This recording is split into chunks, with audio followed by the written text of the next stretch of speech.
Well, hello there, little masters, and welcome once again to the Prancing Pony Podcast, where tonight we're going to pour out a little of the good stuff to honor a fallen hero. Here are the real-life Lord of the Mark and Man of the West. Now, I know what you're thinking. The fallen hero isn't me, and I haven't been replaced by Alan's son. Yet.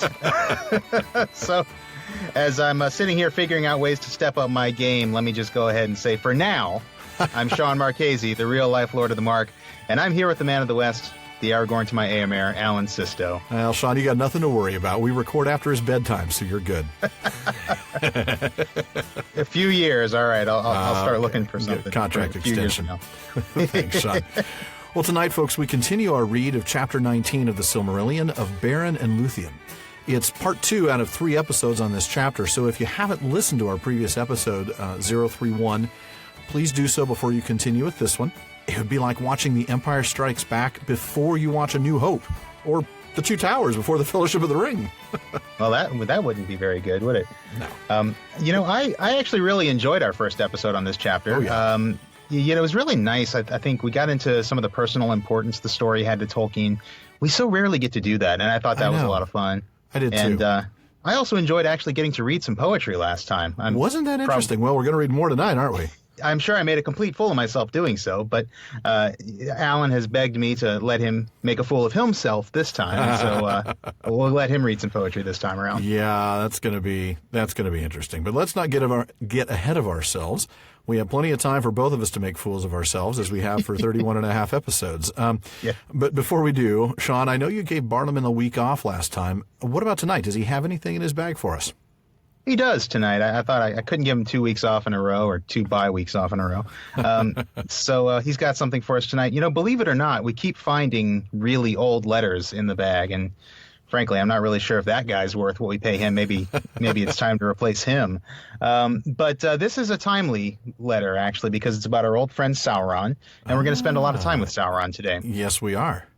So, a long time ago, way back after our first episode, one of our first supporters on Facebook, Rhotica in London, wrote us a question about Lord of the Rings. And it's about the Silent Watchers that guard the Tower of Cirith-Ungol. And I remember thinking, how in the world are we going to come up with an answer to that one? And maybe that's why it sat at the bottom of the bag for so long.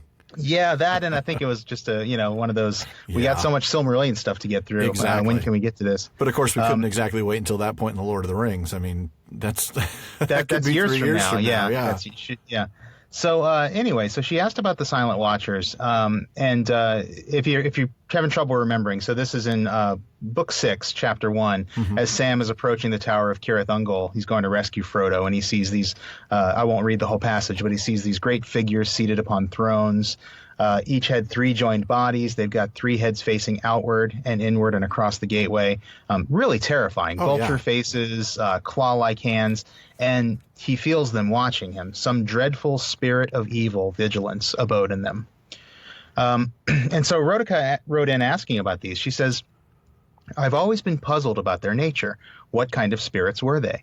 And why, if they were guardians, weren't they set up on the mountain before the entrance to Shelob's lair? Was it just to make sure that no one would ever enter Mordor by that path? She says, I know the tower was actually a dungeon and that they were meant to guard the prisoners, but still, there were enough orcs in there to play that role. True. So a couple of questions here. I guess I'll take the second one first, which is why were they placed where they were placed? Right? Yeah, definitely. So why were they placed where they were placed? Rhotica is right. She says that the Tower of Cirith-Ungol was built to keep enemies in Mordor, not out. Right. It was a watchtower. The text. Yeah, exactly. And the text tells us exactly that, it was meant to keep people in. But the text also tells us that if an enemy were so rash as to try to enter that land secretly, then it was also a last unsleeping guard against any that might pass the vigilance of Morgul and of Shelob. So it's really, the Tower of Cirith-Ungol and the Watchers are the final defense against anyone stupid enough to do what Frodo and Sam are doing, and yet somehow strong enough to survive the vigilance of Morgul and Shelob. Oh, certainly, yeah. So there's, think of it as several layers of defense. There's Minas Morgul, there's Shelob, then there's the tower. Yeah. And I like that Tolkien uses the word unsleeping because remember, the tower is manned by basic orcs, simple rank and file foot soldiers of Sauron. It's not ring wraiths, it's not Shelob. if the orcs were ever away fighting, or if they're sleeping. I think orcs sleep, don't they? I believe so. Yeah. So, if the orcs are away or the orcs are indisposed, they're in the bathroom. They're in the John. It wouldn't be a very effective last line of defense. Reading the latest issue of Orcs Today. Orcs Life. Orcs Life. Orcsmopolitan. Oh, man, we could do this all day. Vanity Orc. Vanity Orc. Orc Week. Orc Illustrated. Anyway. Don't want to see the swimsuit issue of that one. Anyway. Ooh, no. We digress. We digress. Well, we got in digression really fast. That was awesome. So yeah, I think the Watchers are there to send up an alarm, so that they're always watching, even if they're the tower 24/7, right? Exactly. Yeah. So I think that's why they're there. That makes sense. But now about the main question, just what the heck are they? That's a very good question, really. It's a tough one. I can't find anything that directly answers the question. No. The only thing that I did find that maybe is something to grasp onto, and I will, is there's a few volumes of the history of Middle Earth that are really about the drafting of the Lord of the Rings specifically. Right. We spend so much time in the ones that talk about the First Age, but I know. Well, we'll eventually be spending time in those other ones. Oh yes, we will. But I was looking at one of those volumes, The Treason of Isengard, and we see that in there that in an early version of the story, Tolkien originally put the Watchers at Minas Morgul. It's not important why, but it was just he wanted to put something a little bit scarier there than the usual goblin stuff, and so he put these Watchers there, and then eventually he moved them to Cirith Ungol. But if you go back and read the earlier draft where they're at Minas Morgul, we actually see a little bit more of Sam's reaction. Okay. So in the finished text, you may recall that Sam quailed in fear. That's really all we see, is that he quails from them, but then he kind of musters his courage and he moves on. Right. In the early version that we see in Treason of Isengard, it says, "As he came between them, he seemed to shrink and shrivel, naked as an insect crawling to its hole under the eyes of gigantic birds." So I read that, and a couple things jumped out at me. Anybody who's read my recent Prancing Pony Pondering essay knows how much I love the moment, what I call the moment in Lord of the Rings, the encounter between Éowyn and Merry and the Witch King. Oh, yeah. And do you recall that the Witch King actually threatens Éowyn? He says he threatens to take her prisoner, and he says, "Where thy flesh shall be devoured, and thy shriveled mind be left naked to the lidless eye." Yeah, actually, the word shriveled and naked did pop up, and that's exactly where they were from. I'd forgotten that. Yep. Interesting. And so, it's not coincidental. I don't think it is. I mean, okay, so let's look at what the Witch King's talking about. He's talking about Sauron, right? The lidless eye. Right. And he is literally threatening Éowyn with this horrible fate. But even though that's a very literal threat, and Sam's is just sort of a kind of a figurative, he just seems to shrink and shrivel. Right. I do think it's a significant similarity of language, and so that kind of leads me to the idea that maybe the gaze of the Watchers is really Sauron's gaze, and maybe the Watchers are, maybe they've been animated or imbued with a bit of Sauron's will independently. Right. I mean, not like a spyglass or a remote camera, but more like a piece of him.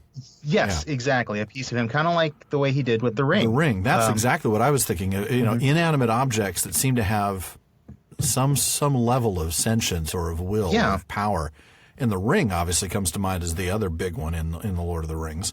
Right. And that's Sauron. There's no doubting that that's the power of Sauron in the ring. Right. So, that makes sense. Yeah. And so, I mean, it's purely speculative. I can't say that this is definitively the answer. But if we don't digress, we speculate. Yeah, exactly. That's why folks are listening, the few that are. So, pure speculation. It could be something else. I'm not going to say it's not, but that's where I'm going right now, is I think it's a bit of Sauron. But it's also timely, not only because we're talking about Sauron today, but also we're going to be talking about imprisoned spirits. So we'll get into that a little bit later. Yes, we will. When we get into werewolves and that stuff. Ties into today's discussion quite nicely. Yeah. Speaking of which, let's get straight into it then. Yeah, let's do that. Well, let's see. You want to give us a quick summary of where we left off? Yeah, sure. So we're doing basically the middle third of the chapter today. So if you're just listening, if you're just catching up with us, first go back and listen to that other episode first. Please do. But if you won't. But just to recap for those who won't or can't. So we saw basically Beren, fleeing the ruin of Dorthonion, had this horrific journey that he, one of the greatest things he ever did was surviving this journey. Made his way to the forest of Neldareth, where he met Lúthien. They both fell instantly in love. Pretty girl. Of course, anybody was pretty after that horrible journey. He was all shaggy, and he's all dirty. He hasn't bathed in how long? Seriously, I mean, she really was a special lady to see past all that. She must have been.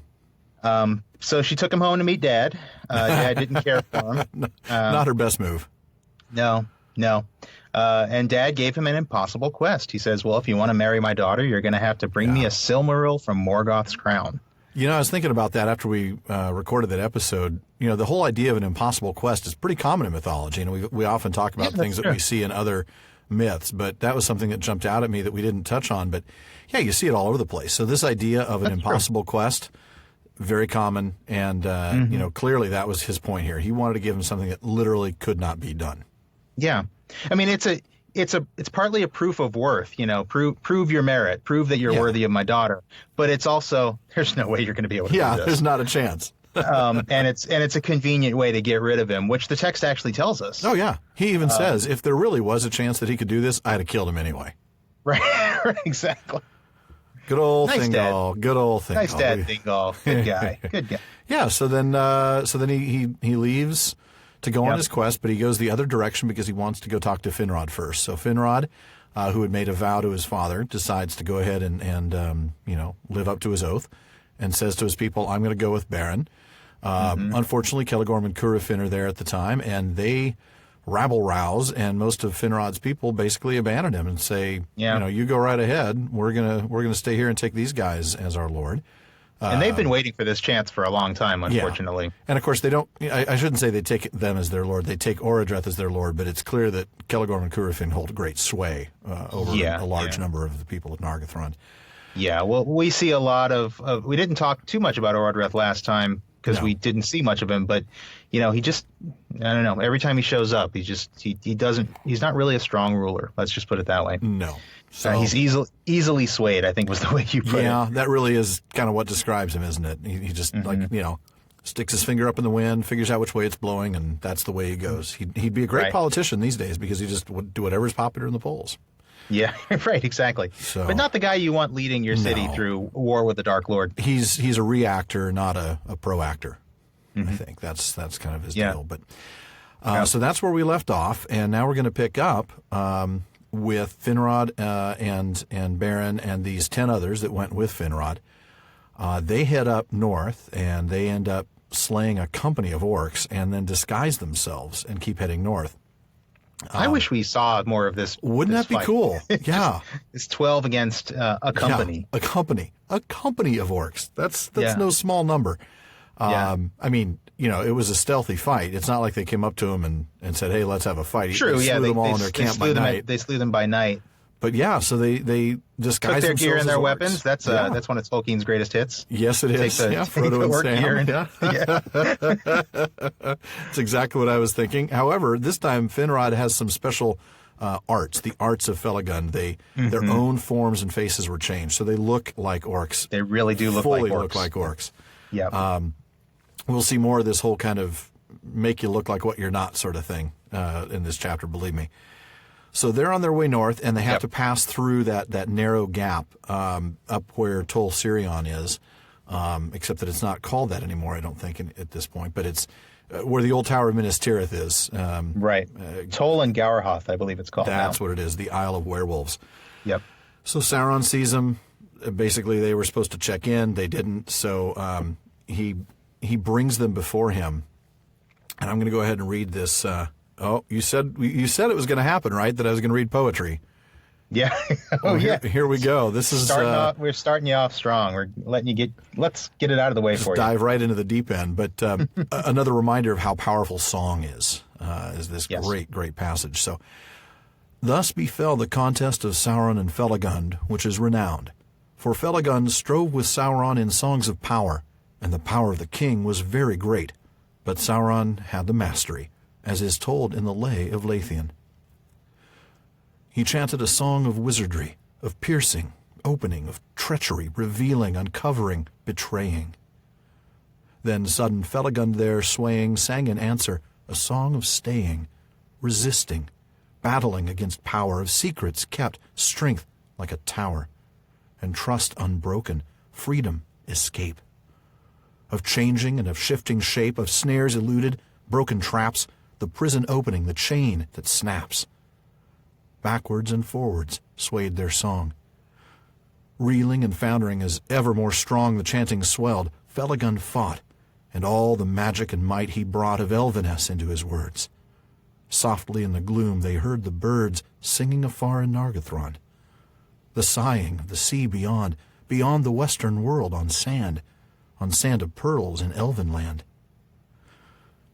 Then the gloom gathered, darkness growing, in Valinor the red blood flowing, beside the sea, where the Noldor slew the foam riders, and stealing drew their white ships with their white sails from lamplit havens. The wind wails, the wolf howls, the ravens flee. The ice mutters in the mouths of the sea, the captives sad in Angband mourn. Thunder rumbles, the fires burn, and Finrod fell before the throne. Then Sauron stripped from them their disguise, and they stood before him naked and afraid.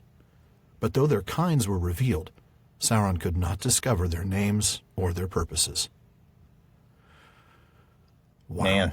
Beautiful piece. It's just reading it out loud. Well done. Just gives me shivers. Yeah. Oh, thank you. That was lovely. Oh. Yeah. Goodness. It's I love this passage. Isn't It's just a battle of poetry. Yeah. Of spellcraft and poetry just happening right there. And Song. And Yeah. it's the first time in this chapter that Christopher Tolkien has chosen to, just Straight up from the lay. Yeah. Yes, exactly. Right. Just reproduce what's there in the lay, as opposed to doing it in prose, and That's pretty with significant. very good reason. Yeah, exactly. This is so significant and and so beautiful. The language here, the phrasing, the way he puts this is just. There's so much imagery here. You really can see it all, especially when you get to the kinslaying. Oh, yes, definitely. goodness. I love. It's incredible. One thing that jumps out at me is Finrod's inclusion of just sort of veiled references to a few key Valar.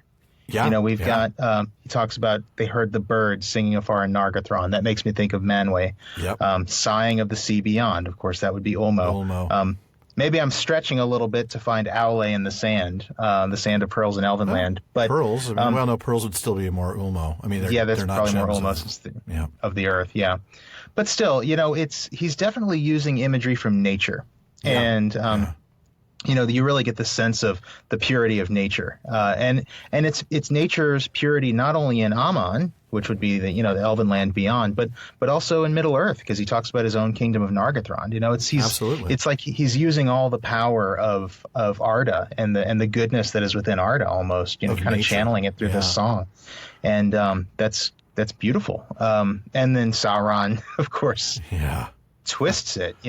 Then suddenly the gloom gathers, and he starts using Melkor's weapons. And there's these images of the red blood and the extremes of the ice and the fire, and as you said, the idea of the kinslaying.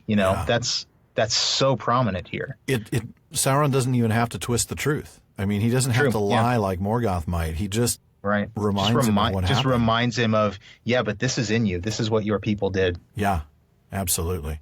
And it's their own. You're cursed because of it. Yeah. And that's just interesting. It's just so evil. It really is. Like you said, Sauron doesn't have to lie. He's using the Noldor's own. Yeah, the truth betrayal of their own sins against them. Even though Finrod, wasn't a part of the kinslaying. That is true. We don't know that, but we're virtually certain he was at the back. Right. So it's highly unlikely that he was involved at all. Right. But the shadow of Mandos lies on him also, is what Melian said, after he was charged by Thingol of the kinslaying and was silent because he didn't want to charge the other Noldoran princes. Right. So, it's their own sins he uses against them. It's powerful stuff.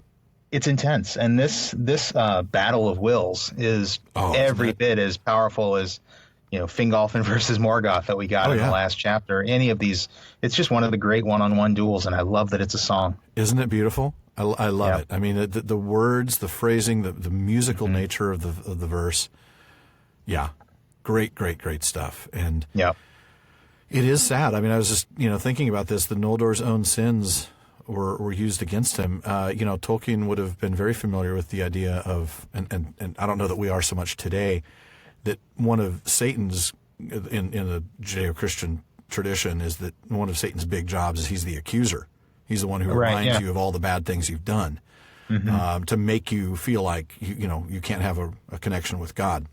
Well, here it's just, very similar. All he's doing is just accusing him of this horrible thing that, even though he didn't personally take part in, he bears responsibility for. Because of who he is and where he comes from, and this idea of you said the accuser cutting the person off from God. It is Sauron is sort of cutting him off from that light in the west that he's trying to channel through this song. That's really interesting. Yeah. I mean, because it looks like for a while Finrod's going to win this. But then Sauron just, and you get a sense that it's effortless for Sauron. Oh, it is. Yeah. Don't you? I mean, Finrod is about to win it, but then it's just like nothing. It's Sauron like arm wrestling your dad when you're a little kid. You think you're winning because you've moved him just a little bit, and then all of a sudden he's just, and then just boom. Whap. Yeah. Done. Wow. Now, of course, the defeat doesn't mean immediate death. It just means that their disguise is gone, because that was magical in the first place, as we talked about a moment ago. Right.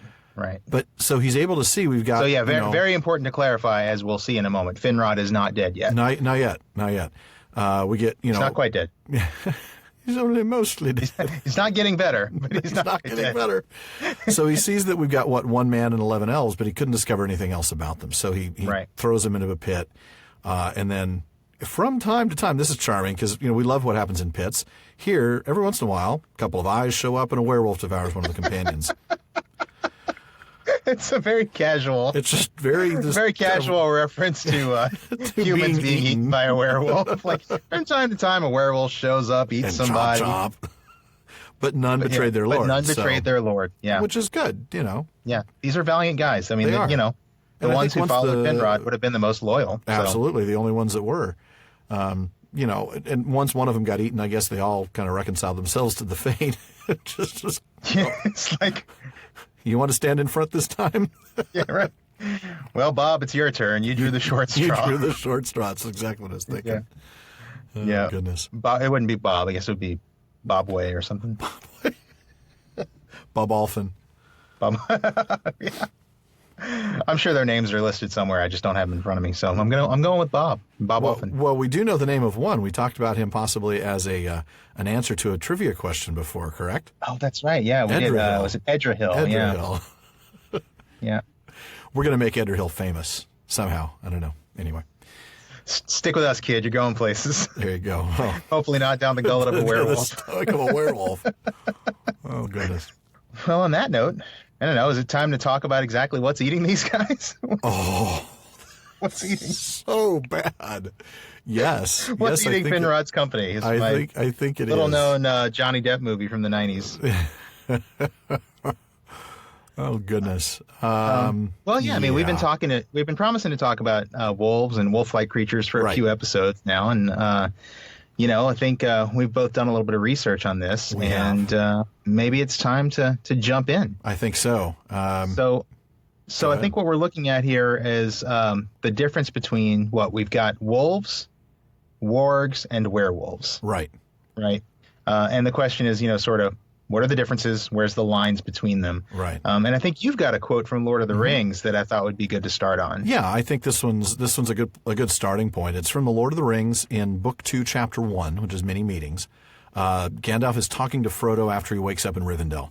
Frodo asks him why the black horses endure the ring wraiths, since all the other animals are, terrified, even Glorfindel's horse. And Gandalf answers, because these horses are born and bred to the service of the Dark Lord in Mordor. Not all his servants and chattels are wraiths. There are orcs and trolls. There are wargs and werewolves. and there have been and still are many men, warriors, and kings that walk alive under the sun and yet are under his sway. So we have a distinction. Okay, so, yeah, that's so he key. said wargs and werewolves. Okay. So he doesn't mention wolves, but he does mention wargs and werewolves. So we know those are separate entities, separate beings. Right. Okay. And we know that they're bred to the service of the Dark Lord, like the orcs and the trolls. Okay, makes sense. So we have that distinction, but the problem that we have that kind of gives us a little bit of a challenge is a quote from The Hobbit that ties ordinary wolves to wargs pretty closely. Okay. And there's a bunch of stuff here, but it's all from Chapter 6, Out of the Frying Pan into the Fire.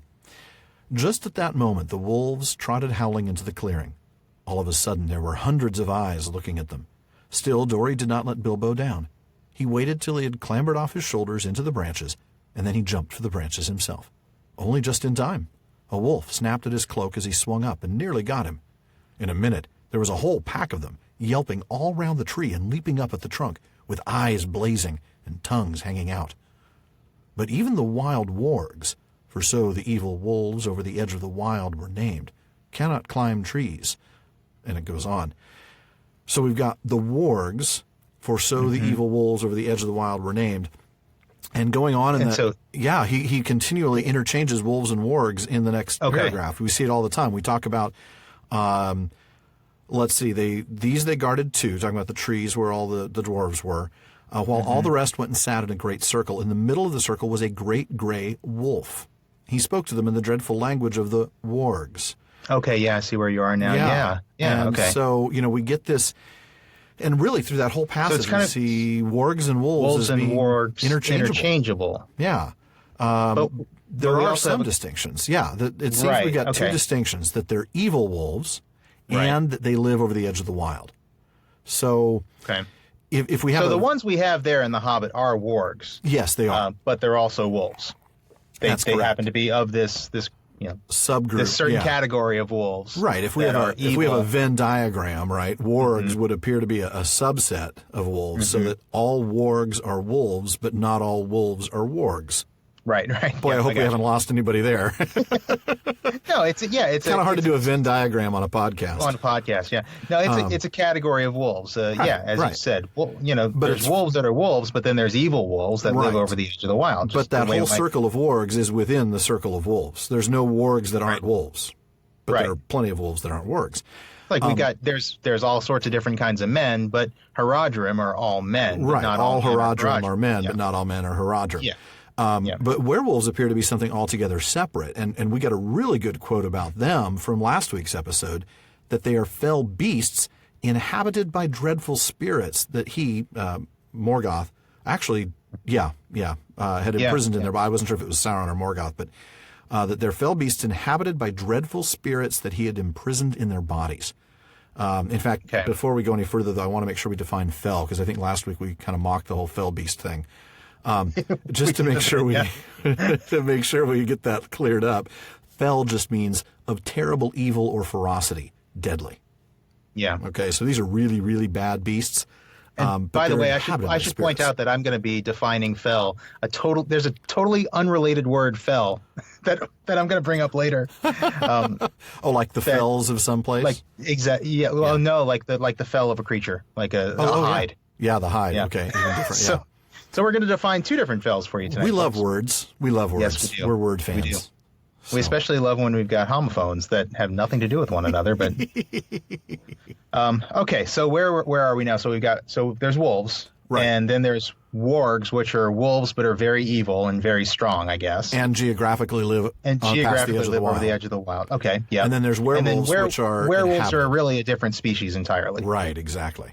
Okay, so that's a little different from what I was thinking. I think when you're right. I think you're definitely onto something there. I think when I first started thinking about this back in episode 30, I thought maybe there would be an analogy between wolves, wargs, and werewolves, and trees, Huorns, and Ents. I kind of thought that would be too. I really did. It seemed to make logical sense, but I don't think that's quite right, because Huorns are sort of in between. We know Huorns are, I think Treebeard talks about some of the trees getting entish and some of the Ents going tree-ish. So I think the Huorns are that sort of midpoint. It's probably a mix of both. we'll get into Huorns at a later date, I hope, because there's a lot of cool etymological when we get to evidence. Fangorn Forest and Two Towers, at least. But they're definitely a breed apart from trees, and they're a breed apart from Ents, whereas wargs are just a type of wolf. Yeah, a subset of wolf. Well, Okay. and that really fits actually in really well with something we had a listener suggest. Hat tip to Kate. She suggested an analogy between wolf, warg, werewolf, and spiders. She suggested that wargs were like the spiders of Mirkwood, and that wolves were like the spiders of Mirkwood, but that wargs were more like Shelob, all having descended from some big nasty werewolf similar to Ungoliant. Right. Probably not too far off. I mean, with the exception that the spiders of Mirkwood aren't ordinary crush them with your foot spiders that, were originally made in part of the world. The wolves they're really just wolves. But I think she's onto something here with the Ungoliant thing. Certainly Ungoliant is something really, really powerful. Yeah. And then Shelob we're going to see something very similar by the name of Carcharoth later in this chapter. And like Ungoliant, very likely that he is an evil Maya spirit, inhabiting this, big, nasty wolf. So, although that's even further complicated by the fact that Carcharoth has a father, which is Draugluin. Yeah, Draugluin. Maybe Draugluin's the Maya. Maybe Draugluin is the Ungoliant and Carcharoth. But That's see, probably Carcharoth better, is still more than a Shelob, though, because Carcharoth speaks. That's Shelob. true.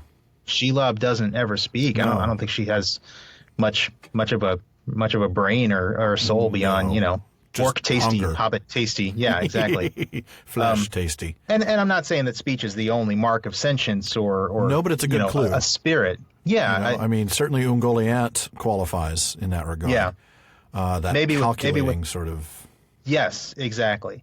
And whereas Shelob is really driven entirely by hunger. Yeah. Draugluin and Carcharoth both display some sentience, so I think they're definitely more in the Ungoliant category. Well, yeah, and speech. Very interesting. Interestingly enough, Shelob's descendants speak. They just speak their own tongue. Oh, that's true. That's Hobbit. true. Yeah. I mean, I don't know. I don't want to go too far down that, speaking sentient thing, but just because of that. But yeah, I mean, so many things speak in The Hobbit. Don't they? That's the thing. The Hobbit. We kind of have to take some of those things with a little bit of a grain of salt, just because I don't know that was something he processed fully into the legendarium in terms of the animals. There's even there's a talking fox in the beginning of Fellowship. Oh, that is true. That's true. I don't think he really was assigning any real significance to it. I just thought I think he thought it was a fun thing to do. But interestingly, the wargs didn't speak in The Lord of the Rings, but they did speak in The Hobbit. They did speak in The Hobbit. So. But they're still clearly treated as animals, aren't they? Very much so. They steeds. still are ridden. Yeah, they're still steeds. And like you said, I think I can't see Draugluin letting anybody hitch a ride. No, definitely not. Definitely not. So that section for The Hobbit, the wolves and wargs are a lot closer than I think we'd believed before, but that distinction is, geographical, but also descriptive of their nature. I think the evil wolves are named is key, isn't it? Yeah, I think so. And also, I mean, I guess we probably should point out here that, there are a couple places where Tolkien actually calls the wargs demonic. Yeah. In a couple of his letters. I think you mentioned one of them last time. I think was letter 297, right? That's right. Yeah, where he's talking about Anglo-Saxon, and he uses the word for an evil breed of demonic wolves, as he describes them. Yeah. Right. You found another one though in the Annotated Hobbit. In the Annotated Hobbit, I found another one. Yeah, where it was to a Gene Wolfe in 1966, and he said. Is just talking about the word warg. He said it's an old word for wolf, which also had the sense of an outlaw or hunted criminal. Skipping ahead a little bit, he said, I adopted the word, which had a good sound for the meaning, as a name for this particular brand of demonic wolf in the story. Okay. So a couple of places where he calls them demonic wolves. I also like that he picked that word because it had a good sound for the meaning. That's what Tolkien does. I love that. That's what he does. Yep. Sound symbolism. Yep. But I think, because we're about to start talking about werewolves, I think we're getting to that point. And I think that Tolkien's use of demonic is really, it's a descriptor. It's, sort of figurative. I don't think, I think it's very clear that he's not saying the wargs are not actually, demons. I don't think no. I don't think we'd classify them as fallen Maiar or anything like that. Oh, no, I mean, they're not even, they're not, clearly not. They can't be as powerful. They're not, they're just not powerful enough. They're not, right. I mean, look at the other fallen Maya. Sauron and the Balrogs, or even the good Maya, a good Maya like Gandalf. Wargs are nowhere near that powerful. Wargs are nowhere near as powerful as far too many of them. Yeah, exactly. Really, to practically be Maiar. Right. Werewolves, maybe. We'll get to that. But anyway, you've got something to say there. Well, yeah. I mean, I just kind of looked into. So now we're moving on to werewolves. I looked into a couple of different options. I kind of, despite the fact that the Huorns things breaks down, I'm still thinking of werewolves as the ends of the wolf hierarchy. Well, yeah, they're the top of the food chain there. For sure. Yeah, and they seem to, they seem to be really devoted to a specific Vala or a specific Maya, in this case, right? Morgoth and fully sentient. Yeah. So I guess we've got a few different options for what they might be. The first thing that you and I have been talking about, they could be Maiar. Yeah. We speculated on the fact that a lot of the things that have sentience could be Maiar. We know Maiar exist. Yep. We know that Maiar take on all kinds of raiment, all kinds of different bodies. Right. So, based on the taxonomy that we have available to us, the possibility is very strong that they could be Maiar. Yeah, certainly. I mean, nothing tells us they are, but it's just kind of it's just kind of going from. If things told us what they were, this section would have been about 3 minutes long. Yeah, exactly. And we wouldn't have had nearly as fun research. Oh, I know. Seriously, it would have been too easy. Yeah. So I think it is possible that they were. Maiar or fallen Maiar, the werewolves. Right. The other thing that they could be is I was looking in Morgoth's Ring and I found some stuff on. This is interesting. The Fëanor of corrupted Avari. I think we talked about this back in episode 10, right? We did. Yeah, we talked about how when the Hroa dies, so that's the body, right? The Fëa, or the spirit of an elf, is unhoused and it's summoned back to Mandos to be judged. Right. And if it was good, then it gets rehoused in a new Hroa eventually. But this was a summons; it wasn't automatic. In fact, they didn't always obey. I remember that exactly. specifically. It was very creepy that what happened to them. Yeah, and I'm actually going to read just one quick paragraph from Morgoth's Ring here, because Tolkien kind of tells us a little bit about this summons and what happens. So he says, and this is in Morgoth's Ring, "The Fëa is single, and in the last impregnable. It cannot be brought to Mandos. It is summoned, and the summons proceeds from just authority and is imperative, yet it may be refused. Among those who refuse the summons, or rather, invitation of the Valar to Aman in the first years of the Elves, refusal of the summons to Mandos in the halls of waiting is, the Eldar say, frequent. It was less frequent, however, in ancient days, while Morgoth was in Arda, or his servant Sauron after him. For then the Fëa, unbodied, would flee in terror of the shadow to any refuge. Unless it were already committed to the darkness, and then passed into its dominion. Ooh. In like manner, even of the Eldar, some who had been corrupted refused the summons, and then had little power to resist the counter-summons of Morgoth." Oh, my. Yeah, so there are elves who, when they die, there's a summons from Mandos, and in some cases, there is a summons from Morgoth as well. Now, most of the Eldar that we know, obviously, are committed to good, and they would follow the summons of Mandos, but there are some. These Fëanor who were committed to the darkness. So this could be Avari who had Avari who actually had, agreed to follow them. They did evil in life and then they died. And then maybe some of these were summoned by Morgoth, and maybe some of these guys ended up in these werewolf bodies. Oh, goodness. I know. Another possibility, and this one gives me chills, is that they might have actually been twisted into orcs first. Oh, yeah, because how did he get spirits for the orcs? That makes sense, that he pulls because he's breeding them from the elves to begin with. He's breeding them from the elves, but he needs more spirits.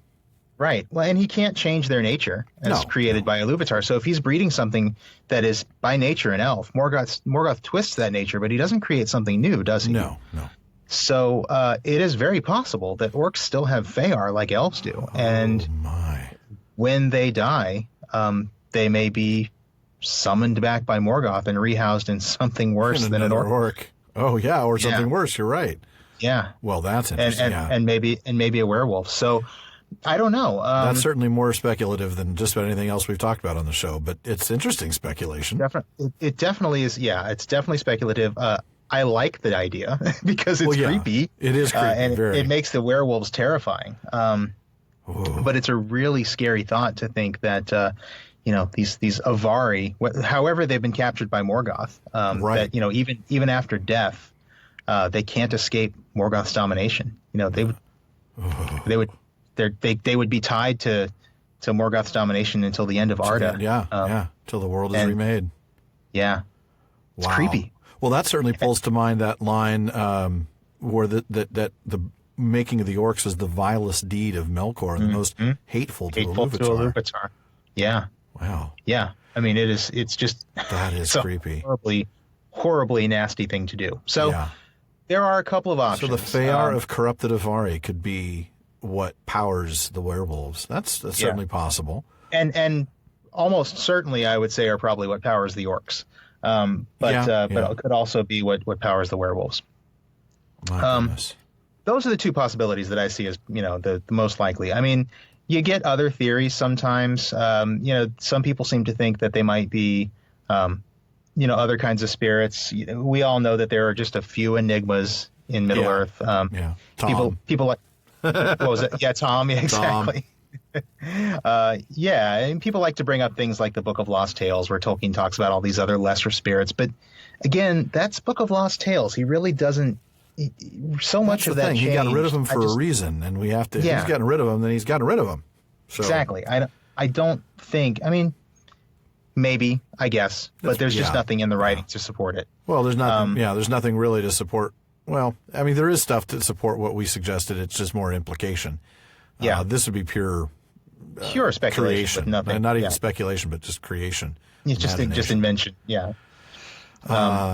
Yeah. And then, I talked about a little bit about, fragments of Sauron's will with the Watchers. But that's an object. That's a physical object. Yeah, that's the thing. I think it could, inanimate object, yes. I don't see that functioning with living, Hroa, with a creature, with its own sentience, because it would just be.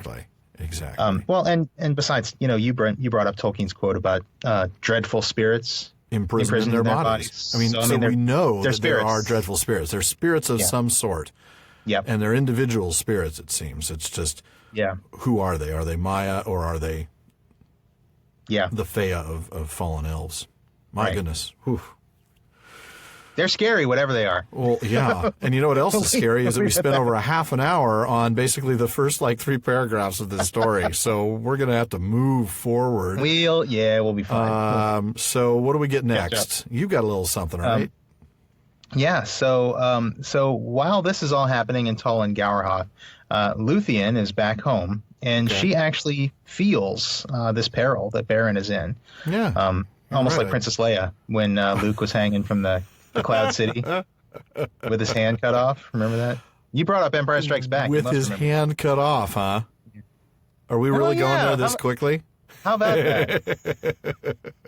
We'll probably talk about that again later. I'm sure we will. Not this episode. No.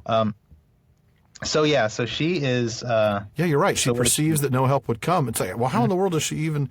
Well, she finds out about it because Melian tells her. That's she true. Goes to Melian. She feels something. She feels this bad. Yeah, kind of an unidentifiable. She's got a. What's the line from Star Wars? I've got a bad feeling about this. I've got a bad feeling about this. That's no moon. And she goes to Melian for counsel because smart people. Because why not? Yeah, smart people listen to Melian. Yeah, and so basically she decides that she's going to. Nobody else is going to rescue him. Dad's not going to do anything. So she's going to go after him, and so. Then, of course, Dairon, thanks a lot, jilted lover boy Dairon, goes and betrays her to her dad. So if you think you're going to get a date this way, let me suggest otherwise, Dairon. Certainly not after how he grounds her. All right, so here's Thingol's response. Then Thingol was filled with fear and wonder, and because he would not deprive Lúthien of the lights of heaven, lest she fail and fade, and yet would restrain her, he caused a house to be built from which she should not escape. Not far from the gates of Menegroth stood the greatest of all the trees in the forest of Neldareth, and that was a beech forest in the northern half of the kingdom. This mighty beech was named Hirilorn, and it had 3 trunks, equal in girth, smooth in rind, and exceeding tall. No branches grew from them for a great height above the ground, Far aloft, between the shafts of Hirelorn, a wooden house was built, and there Lúthien was made to dwell. And the ladders were taken away and guarded, save only when the servants of Thingol brought her such things as she needed. It is told in the Lay of Lúthien how she escaped from the house in Hirelorn, for she put forth her arts of enchantment, and caused her hair to grow to great length, and of it she wove a dark robe that wrapped her beauty like a shadow, and it was laden with a spell of sleep. Of the strands that remained she twined a rope, and she let it down from her window, and as the ends swayed above the guards that sat beneath the tree, they fell into a deep slumber. Then Lúthien climbed from her prison, and shrouded in her shadowy cloak, she escaped from all eyes and vanished out of Doriath. Interesting. So, very. A couple things come to mind. Yeah, there's a lot here. The first thing, though, I have to say that came to mind was when that he caused a house to be built from which she should not escape. I know that most of our listeners, we got a lot of international folks who may never have been to Disneyland, but the first thing I could think of is you're in a room with no doors and no windows, which leaves you with this chilling proposition to find a way out. Of course, man. There's always my way. Yeah, sorry. I just couldn't. And then I was thinking, when I was a kid, I would have loved to have been forced to live in the treehouse. Wouldn't that have been the coolest thing? Sure. Well, maybe not if the ladder was taken away. Well, then they can't come up and bother me. That's true. As long as I get servants to come and bring me the things that I need. Bring a few books up there. Can I call Domino's? I'm good. Yeah. Or Round Table better, but That's a good point. Anyway. No, I love the Haunted Mansion reference. That's brilliant. I don't know why I couldn't. I just couldn't help but think of it. That's brilliant. Well, it's not the only Disney thing this made me think of. I know. Up in this tall tower, and she grows her hair really long, and uses that to escape. Yeah. There's kind of a story that sounds familiar too. Yeah, a little bit of Rapunzel there. I mean, actually, we even had one of our listeners wrote into Barliman's Bag some time ago. Yeah, and I remember that. Talked about that. Yeah, he kind of talked about the Grimm's fairy tale influences, and specifically brought this, and we did point out at the time that it's the differences that make the story good, but right. I mean, hey, no offense to Rapunzel. I mean, I got great Disney's story. Tangled is on heavy rotation at my house. My daughter's favorite Disney princess. They right got now. my nose wrong again. Yeah, exactly. Flynn Rider. Yep. Yeah, we watch that movie probably once or twice a week. Oh, but goodness. That's like Frozen in our house. Oh, yeah. My kids have moved on past Frozen. And, I wish mine would. That's my daughter's favorite movie, and she just turned 3. I can't do anything about it. Yeah, what are you going to do? Buy more Frozen stuff. Yeah, right, exactly. That's the answer. Hey, the cold never bothered you anyway. Oh. Too soon? Said. Too soon. Well said. So, yeah, definitely a little bit of Rapunzel here. Oh, yeah, no doubt. The other thing, though, I think is more interesting about her hair than the fact that she grows it long and uses that to get out is this the spell of sleep. Mm-hmm. And, we get a few times. Power. Yeah, it's a very interesting power. And we get a few times where she uses this sleepy hair spell throughout the chapter. She's going to use it again soon. She will. Yes, she very will. Interesting. Good stuff. Well, what's cool after this is we get to meet one of my favorite characters in all of the Legendarium. I know. You've been waiting for this moment. I've been waiting for Huan. Of course, that's because I'm not a cat person like you. Yeah. Tevildo. I am glad that we don't have Huan and Tevildo again. I was looking back at that version of the story today. I was just it's just not his high point. It was literally like, and that's why cats and dogs hate each other today. It was one of those kind of things. It was like the invention of golf. It's like the mythic origin story, Yeah, it really was.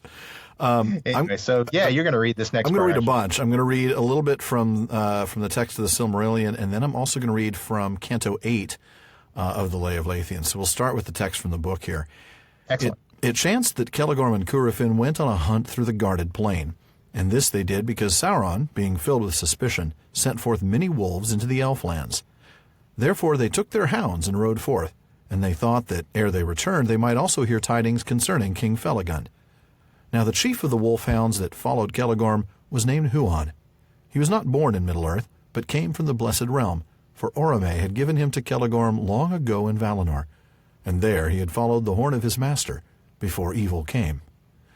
Huan followed Celegorm into exile and was faithful, and thus he too came under the doom of woe set upon the Noldor, and it was decreed that he should meet death, but not until he encountered the mightiest wolf that would ever walk the world. So we get that introduction to Huan, and I've always thought that's just the coolest thing. It's a great introduction. Until I I'm read not a Canto dog 8. person, but I would love this dog. Oh, I know, seriously. But Canto 8, there's a part that describes, him and kind of the whole hounds concept. It's a really great passage. I'm going to go ahead and read this. Okay. Hounds there were in Valinor with silver collars. Hart and boar, the fox and hare and nimble roe, there in forest's green did go. Orome was the lord divine of all those woods. The potent wine went in his halls and hunting song. The gnomes anew have named him long Tavros, the god whose horns did blow over the mountains long ago, who alone of gods had loved the world before the banners were unfurled of moon and sun, and shod with gold were his great horses. Hounds untold, baying in woods beyond the west, of race immortal he possessed. Gray and limber, black and strong, white with silken coats and long, brown and brindled, swift and turn as arrow from a bow of yew, their voices like the deep-toned bells that ring in Valmar's citadels, their eyes like living jewels, their teeth like rule bone. As sword from sheath they flashed and fled from leash to scent, for Tavros' joy and merriment. In Tavros' friths and pastures green had Huan once a young whelp been. He grew the swiftest of the swift, and Orome gave him as a gift to Celegorm, who loved to follow the great god's horn o'er hill and hollow. There you go. That's cool. Isn't That's that a awesome? Very cool description. Love of that this, physical this description. brood that he's from. Yeah. The eyes like living jewels, the teeth like rule bone. Oh, Yeah. and the coats, the some are gray and black and white, Yeah. and brown and Yeah. brindled. Just beautiful descriptions. Yeah. So cool. And we get to find out that Orome's, nickname is Tavros. Nickname is Tavros among the Noldor. Yeah. Yeah. That's a cool word, Good Tavros. I stuff. like that name. That is. It's a good name. So, good stuff. Very cool. Yeah, so go ahead. He falls into the interesting- doom of woe, right? Yeah, that's very interesting. And the part you read from the lay actually made this very clear, too, that these hounds are actually immortal. Huan is actually immortal. And would have remained so which had he he would- not followed. Would have remained so had he not, followed the Noldor into exile and been bound by the doom. It's fascinating. And, I guess he would have to be immortal because he's been with Celegorm for hundreds of years, but, right. This idea that he's How many going years to is meet that in his dog death- years? How many Boy. years is immortal in dog years? Immortal times 7? I don't. Immortal times 7. It's 7 times infinity. 7. There's a rounding error there. Oh, well done. Well done. Yeah, that's just very interesting. Isn't and, it? An immortal dog. Mm-hmm. I wonder if there are cats in Amon. I'm just thinking not. Definitely. Just Hey, come on. Tevilda. Fauna of Mordor. Yeah, I know. That's what Tolkien said. Fauna of Mordor. If there weren't cats in Amon, it wouldn't be Amon, Alan. I'm just going to let you. I'll just let you suffer from that delusion. So Be paradise. They'll be in a separate place. All the elves who Cat are heaven. allergic don't have to deal with them. Cat heaven, right? they're Exactly. in the halls of Mandos in a room with a lot of those little scratchy towers. Yeah, exactly. It's Anyway. a sisal rope everywhere. Anyway. Oh man, this is going to be a man. long episode if we keep this up.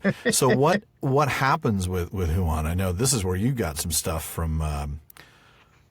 You've got some stuff to read from the lay. Yeah, if I I'm not do. mistaken. I do. Yeah. So these guys are Celegorm and Curufin are out hunting with Huan, and I'm going to pick it up a little bit later in Canto 8. So I'm still in the Lay of Lúthien here. Okay.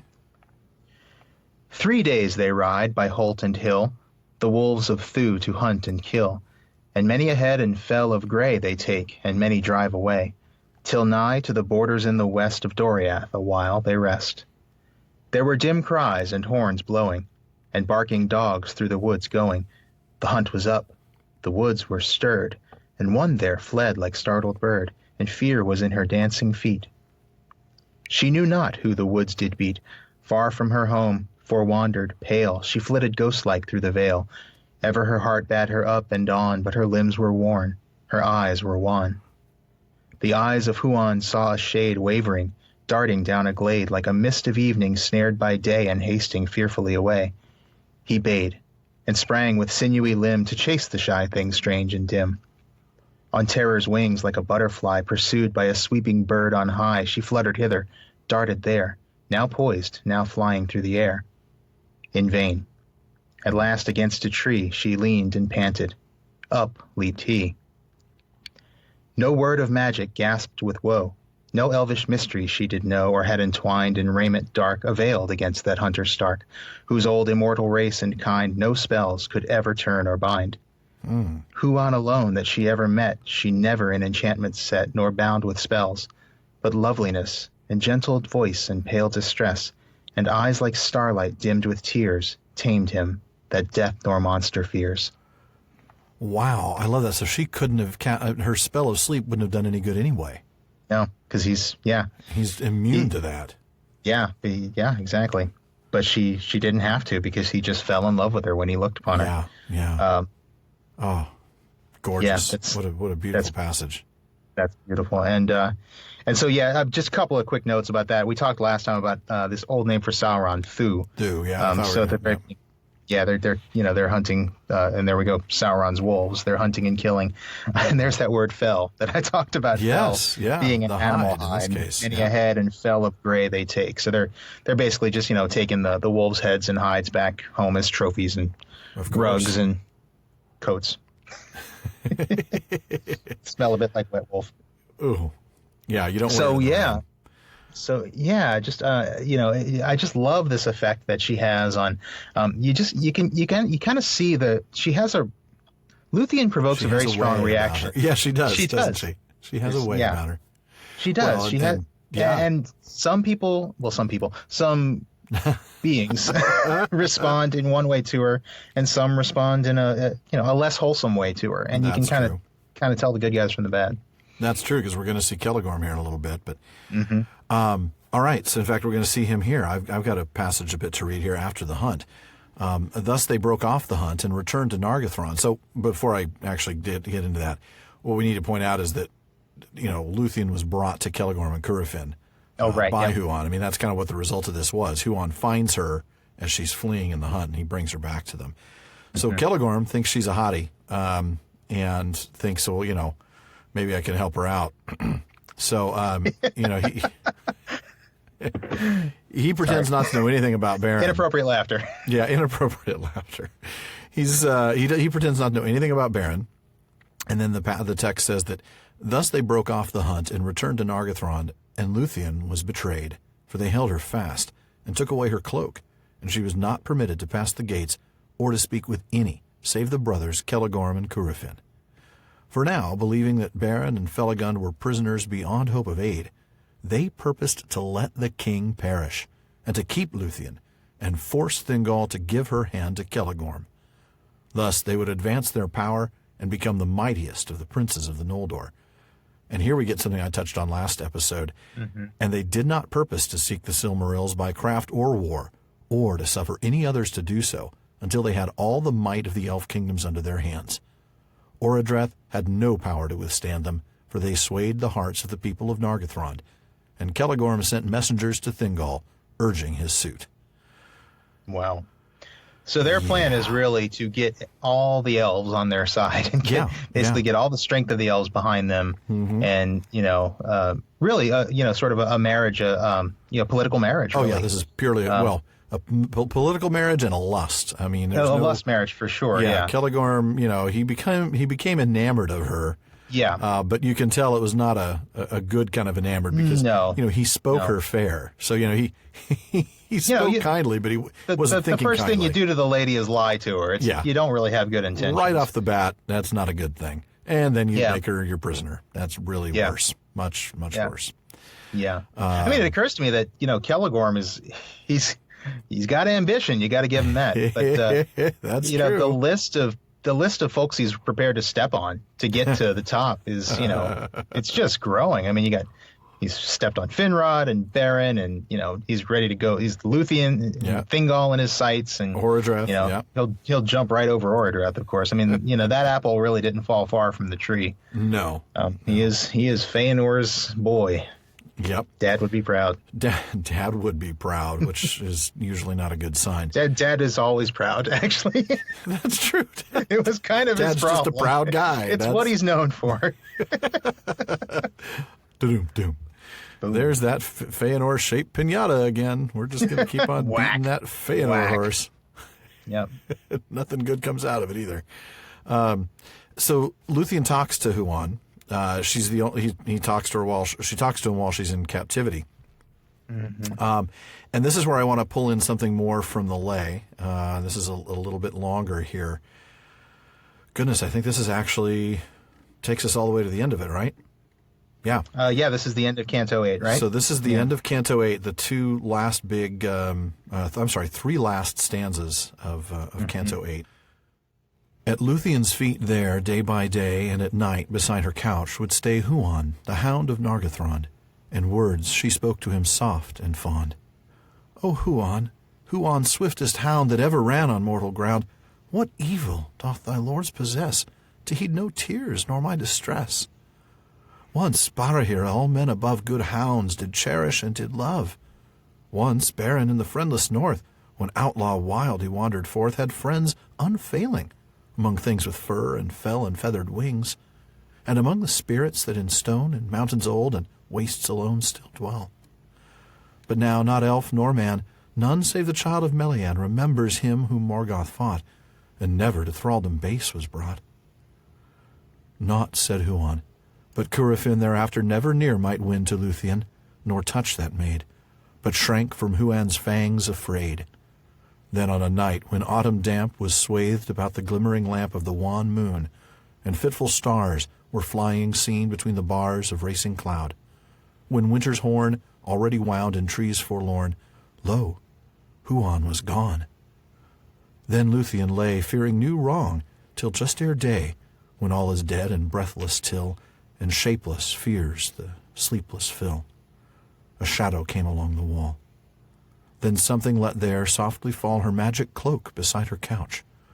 Trembling, she saw the great hound crouch beside her, heard a deep voice swell, as from a tower a far slow bell. Thus Huan spake, who never before had uttered words, and but twice more did speak in elven tongue again. Lady beloved, whom all men, whom Melfiness, and whom all things with fur and fell and feathered wings should serve and love. Arise, away, put on thy cloak. Before the day comes over Nargothrond, we fly to northern perils, thou and I. And ere he ceased, he counsel wrought for achievement of the thing they sought. There Lúthien listened in amaze, and softly on Huan did she gaze. Her arms about his neck she cast, in friendship that to death should last. Man. Okay, maybe I'll get a dog.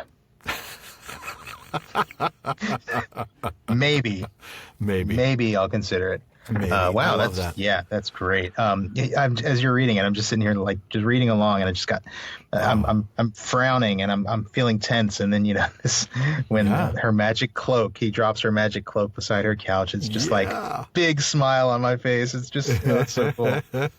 It's so cool. Speaks. I mean, how cool is that? Yeah, we get this. It says it here in the lay, and it also says it in the Silmarillion that he he comprehended the speech of all things with voice, but it was permitted to him thrice only ere his death to speak with words. So this is the first time, as it says here in the lay, this is the first time he's ever spoken with words, and he'll only do it 2 more times. Interesting. He understands all languages. But I don't know. I would love to know more about this only being able to speak 3 times. I wish there was more information on that. Part of me thinks he should not speak the 3rd time because then he won't die. Because until I've spoken all 3 times, I am not going to die. Good point. But still, I think he knows what he needs to do. beautifully done, though. I mean, he's just such the way that he writes this, the way that he puts this together again. I love that last line, in friendship that to death should last. Mm-hmm. Beautiful. Just really beautiful. Yeah.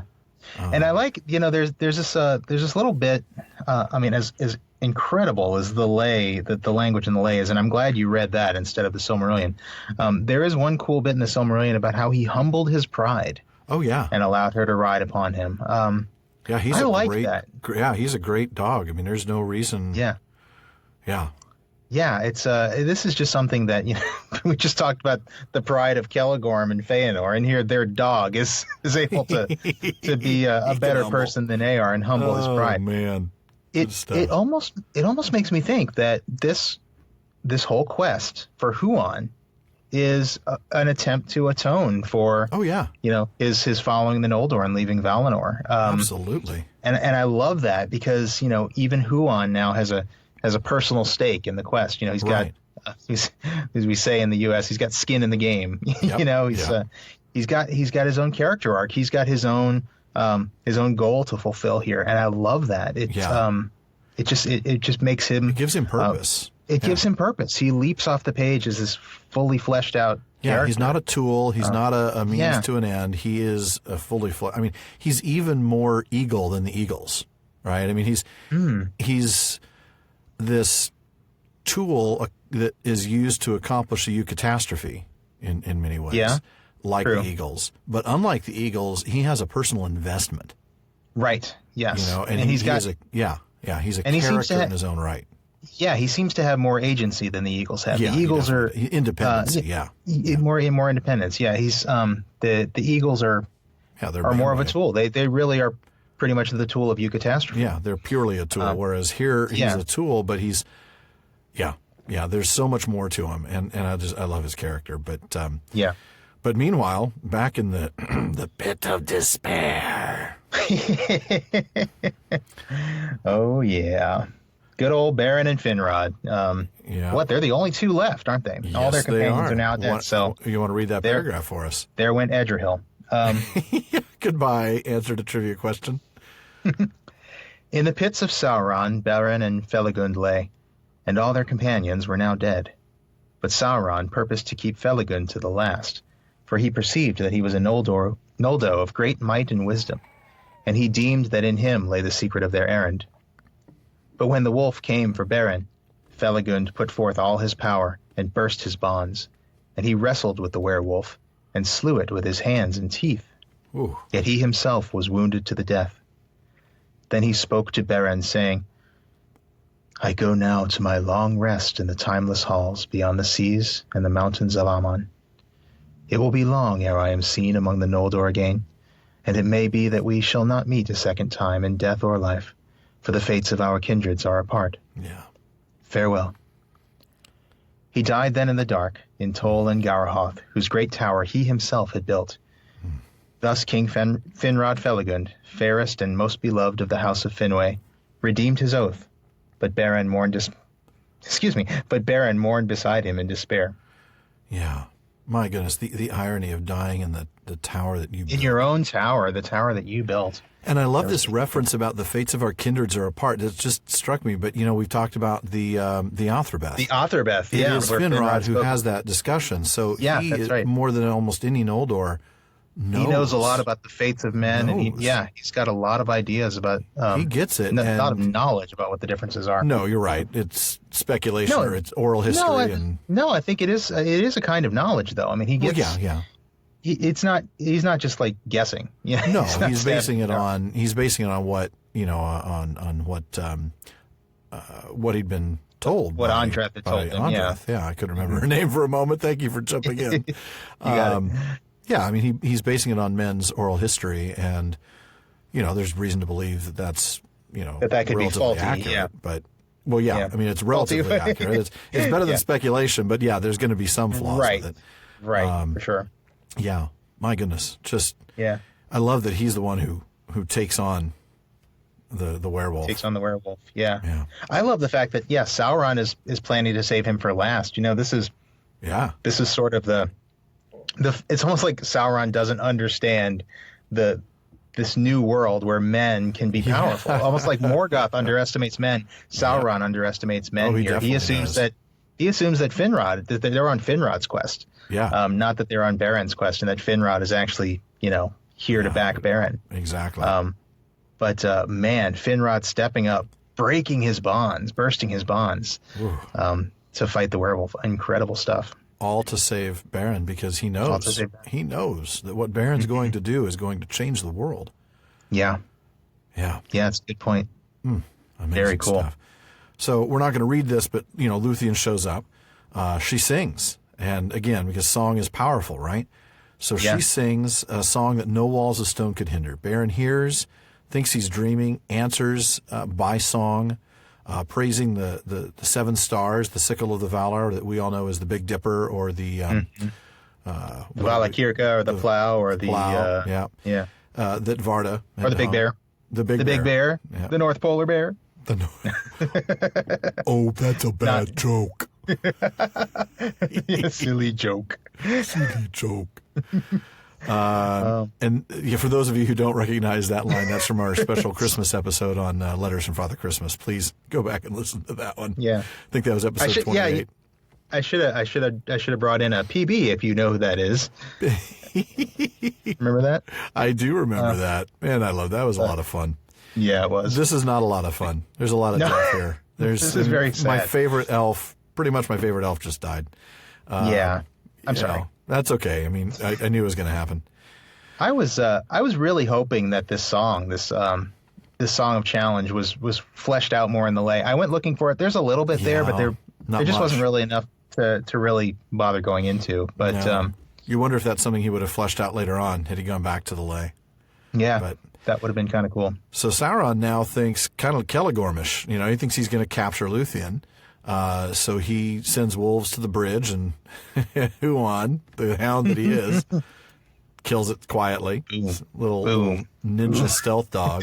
Yeah. So he keeps sending them one at a time. You'd think he'd learn a lesson, but he keeps killing them. Now I'm imagining Sauron. They killed Fido.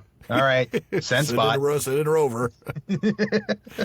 So finally, he's down to the biggest, baddest, nastiest one who, I don't know, I might have sent first. Draugluin. You think? I mean, it's a really good point. Don't you put your leadoff hitter as the guy who gets on base the most? Yeah. I don't know. I'm just thinking. Just saying. Yeah. I mean, you don't bat your cleanup guy ninth. I mean, okay, your cleanup guy does bat fourth, so the analogy fails right there. But that's a baseball analogy for those of you who play cricket or anything else. I don't understand that game, so we'll just stick with baseball. But hey, I'm American and I don't know anything about baseball, so there you go. Well, that's just sad, but that's okay. Well, you also like cats, so yeah, I do. Cats and soccer, nothing but cats and soccer in my house all the time. Dogs and football. Draugluin, so dread beast, old and evil, lord and sire of the werewolves of Angband. So we're talking, we mentioned earlier this idea of Draugluin being sort of the Ungoliant of werewolves. Mm-hmm. Certainly that seems to be a really strong analogy here. So they get in a big old nasty fight. Draugluin is wounded badly. He comes back, dies before Sauron's feet, but is able to tell him Huan is there. Now somehow Sauron knows. That's the thing. I guess. Yeah, go ahead. Here's what bothers me about this. Yeah. Is that Draugluin can speak. He doesn't have any speak 3 times rule like Huan does. Well, we don't know. He might have only spoken twice before this. Maybe so. I don't know. That's a good point. Oh, man. I don't know. I don't like dry dog food. Would have been one. More meat, please, sir. Please, can I have some I don't know. more?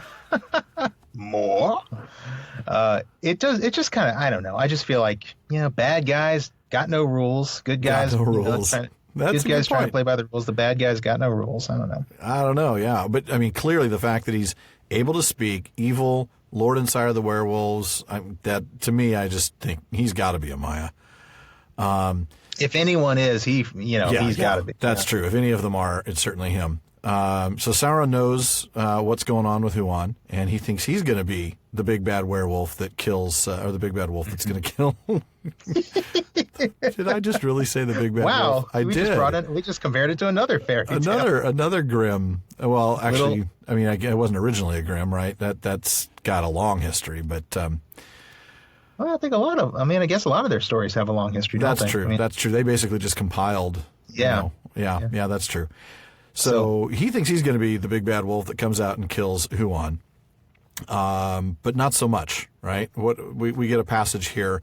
He jumps on Lúthien, but even as he came, falling, she cast a fold of her dark cloak before his eyes, and he stumbled, for a fleeting drowsiness came upon him. Then Huan sprang. I said Huan. I meant Huan. Then Huan sprang. There befell the battle of Huan and Wolf Sauron, and the howls and baying echoed in the hills. You thought Wolf Sauron was as funny as I did? I did, yeah. I don't know why. It just does. Wolf it's Sauron. It's just cool. Yeah. Because Cat Sauron just isn't as interesting. And Tiger Sauron's pretty cool. Yeah, maybe. Panther Sauron. There you go. The howls and baying echoed in the hills, and the watchers on the walls of arid Wethrin across the valley heard it afar and were dismayed. But no wizardry nor spell, neither fang nor venom, nor devil's art nor beast strength could overthrow Huan of Valinor. And he took his foe by the throat and pinned him down. Then Sauron let's say this 6 times fast. Then Sauron shifted shape from wolf to serpent and from monster to his own accustomed form. But he could not elude the grip of Huan without forsaking his body utterly. Ere his foul spirit left its dark house, Lúthien came to him and said that he should be stripped of his raiment of flesh and his ghost be sent quaking back to Morgoth. And she said, There everlastingly thy naked self shall endure the torment of his scorn, pierced by his eyes, unless thou yield to me the mastery of thy tower. Well, there we go with naked again. Yeah, there's the leave you naked under the Dark Lord's eyes. Torment of the Dark Lord's eyes. I mean, yeah, there's a theme. There is definitely a recurring theme there. Yeah, good stuff. Wow. We got the sleepy hair again in there, didn't we? You're right. We did indeed. There's the sleepy hair. Yeah. She cast, this was the dark cloak. Well, but the cloak is made from her hair. Oh, that's right. I'd forgotten that. I'm thinking, really, it's just her cloak. But sleepy hair cloak. It's the sleepy hair cloak. Yeah. A cloak of sleeping +1. Made from real elf hair. That's the good stuff right there. Man. That's real Cinda. Fëanor couldn't even get a piece of Galadriel's hair. A piece of Galadriel's Imagine what hair. he could have done with a whole coat made out of it. I know. Yeah, exactly. Yeah. And then as I'm looking at the dark cloak bit again, I realized there's that sentence before where she swooned before the foul vapor of his breath. Does that happen to you? Yeah, all the time. People swoon before the foul from my vapor of your breath. that foul vapor of my breath. And I don't even have to change into dog form. Well, dogs. Wolf form. Sorry. Dogs do have bad breath. That's true. Yeah. Well, this fight was definitely that's true. better than Huan versus Tevildo. No doubt. Yeah, it really is. I have to admit that. Oh, man. So what happened? So, okay, before we move on, I know you've got a passage to read here where Lúthien casts another spell. She's got some powerful magic. She does. This is interesting. Sauron yields himself. Fine, it's your island now. He took the form of a vampire, great as a dark cloud across the moon, and fled, dripping blood from his throat upon the trees. Mm-hmm. A vampire. Fascinating. Very, very interesting. We get almost nothing more on that, do we? No, we don't. Vampire. No, the only thing we get that's somewhat vampire-like is another character later on, but we don't see. In just a little bit, actually, we'll meet her, but we don't even get much about her, do we? No, we don't. But there, this is interesting. I mean, this is like the Twilight chapter: werewolves and vampires. Oh man, yes, it is. Wow. Sorry. And Lúthien is the daughter of the Twilight, although I suppose this story is probably more the mother of the Twilight. True. Yeah. It's interesting, though. Yeah, the vampire thing. We don't really see enough of that. I mean, no. There's not much to say. I mean, there's nothing there's nothing to speculate on, even. No. Yeah. But you have a passage to read. Just hangs there. And I'm going to let you take that before we go further down the Twilight pit. Please. Let's get off of that road. All right. Then Lúthien stood upon the bridge and declared her power, and the spell was loosed that bound stone to stone, and the gates were thrown down, and the walls opened, and the pits laid bare. And many thralls and captives came forth in wonder and dismay, shielding their eyes against the pale moonlight, for they had lain long in the darkness of Sauron. But Beren came not. Therefore Huan and Lúthien sought him in the isle, and Lúthien found him mourning by Felagund. So deep was his anguish that he lay still, and did not hear her feet. Wow. Then, thinking him already dead, she put her arms about him, and fell into a dark forgetfulness. But Beren, coming back to the light out of the pits of despair, lifted her up, and they looked again upon one another, and the day rising over the dark hills shone upon them. Wow. They buried the body of Felagund upon the hilltop of his own isle, and it was clean again. And the green grave of Finrod, Finarfin's son, fairest of all the princes of the elves, remained inviolate until the land was changed and broken, and foundered under destroying seas. Spoiler. Yeah. Sorry. But Finrod walks with Finarfin his father beneath the trees in Eldamar. I love that last sentence. There's a little happy ending there for Finrod. There really is. I mean, that's how it works. He's already been rebodied.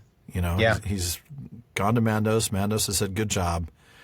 You gotta think dying in single combat with Sauron is probably even if probably it is an express lane. Even if it is a dance off or something, a sing off. I mean, it's not like he went out, like Fingolfin. Well, that's true, isn't it? Yeah, that's right. In a blaze of glory. Still, hey. But still, yeah. No, I know. It's awesome. The rat battle of death. Oh, no. Man. But yeah. Just a great passage. I mean, there's that little Romeo and Juliet moment where she thinks he's already dead. True. I mean, flipped, I think, if I remember by Shakespeare correctly. But I think so, yeah. Yeah, the burial of Felagund, the fact that it stays completely inviolate until, well, like we said, spoiler. Until the land is destroyed. Oops. Yeah, land is destroyed. I mean, I'm sorry. It's very hard. No, I feel so badly there's for only first-time certain readers. things. Yeah, well, but I think we've done a pretty good job of only spoiling it when Tolkien does. Yeah, so, which is all the time. Which is all the time. But that's okay. We loved it the first time we read it. Exactly. What amazing power she has. Incredible. Amazing power. Well, daughter of Amaya, and then she doesn't. You don't really see it all the time, but here you do. It's almost the wonder. Spell was loosed. It's almost like Melian is just kind of sitting on her hands. She could probably do even more, but she's content with being who she is and not. She's not interacting with anything outside the girdle anyway. But Lúthien, man, put her in a dangerous spot, and you can see she's able to tap some pretty amazing power reserves. Some deep magic. Yeah, that's a really, really good point. So you just wonder, what in the world can Melian do? What could Melian do if she wasn't holding herself back? And, she's... Well, she knows that Melian is wise. She probably knows that Arda belongs to elves and men. That's true. And so that's why she doesn't get involved more often. I think that's why the Valar don't get involved more often. And we see what happens when they do early on. Just in that protective way with the girdle. Yeah, exactly. Which is typical, really, and that's more typical of the elves in terms of just, we talked about this before, this idea of protection and keeping things the way they are. That is true. That seems to be kind of the forerunner of that, is Melian's, creation of the girdle. Yeah. Beautiful passage. But moving on, because, otherwise I know we're going to end up being here for 2 or 3 hours. Easily. So, we're doing all right so far, but we come back now to Nargothrond, and there's a passage here that's really speaks a lot. So let's go ahead and read this. There was tumult in Nargothrond, for thither now returned many elves that had been prisoners in the Isle of Sauron, and a clamor arose that no words of Celegorm could still. They lamented bitterly the fall of Felagund their king, saying that a maiden had dared that which the sons of Fëanor had not dared to do. But many perceived that it was treachery rather than fear that had guided Celegorm and Curufin. Therefore the hearts of the people of Nargothrond were released from their dominion, and turned again to the house of Finarfin, and they obeyed Orodreth. But he would not suffer them to slay the brothers, as some desired, for the spilling of kindred blood by kin would bind the curse of Mandos more closely upon them all. Yet neither bread nor rest would he grant to Celegorm and Curufin within his realm, and he swore that there should be little love between Nargothrond and the sons of Fëanor thereafter. "Let it be so," said Celegorm, and there was a light of menace in his eyes, but Curufin smiled. Then they took horse and rode away like fire, to find if they might their kindred in the east. But none would go with them, not even those that were of their own people, for all perceived that the curse lay heavily upon the brothers, and that evil followed them.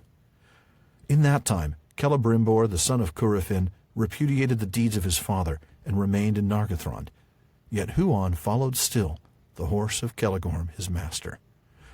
And there's a lot here to unpack, isn't there? There is, yeah. There really is. We get the return. We've talked before about the thralls. This is kind of like that. We get people coming back. They were prisoners in the Isle of Sauron. And obviously now they understand what had happened. They get a eyewitness report from, dozens of prisoners. Yeah. Lúthien came, rescued us. Finrod, died fighting this wolf. And so, clearly at this point, people are starting to see through Celegorm and Curufin. Oh, yeah. They weren't just cowards. This was on purpose. They were wanted treacherous. Finrod to die. Mm-hmm.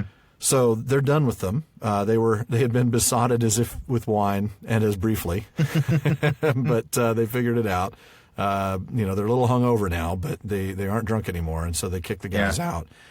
Orodreth displays some really good wisdom here, doesn't he? Yeah, he does. I kind of wish somebody would just kill these guys, but I mean, I agree, but yeah, I go back and forth on whether he's really doing the right thing here or whether he's just being wishy-washy.